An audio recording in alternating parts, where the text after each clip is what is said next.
پاکستان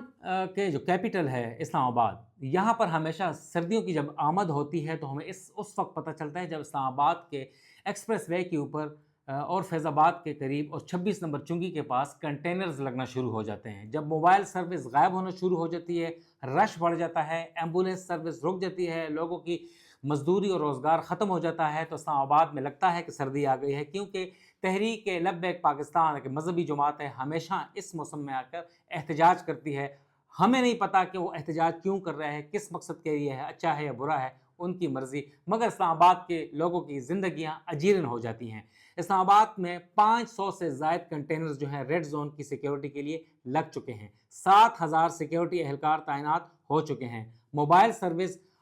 معطل ہے، phone internet معطل ہے، لوگوں کے آپس میں نہیں ہیں، تعلیمی ادارے بند ہو چکے ہیں، اسپتال لوگ نہیں جا سکتے، آفیسز لوگ نہیں جا سکتے، لوگ کافی پریشان ہیں۔ خدا را حکومت سے یہ لوگ التجا کر رہے ہیں کہ اس کا کوئی مستقل حل نکالا جائے۔ ہر سال ایسی ایڈونچرزم جو آتی ہے نا، ایڈونچر سے لوگ تنگ آ چکے ہیں اور لوگ بہت پریشان ہیں، حکومت سے مطالبہ کر رہے ہیں کہ اس مسئلے سے ہمیشہ کے لیے جان چھڑائی جائے۔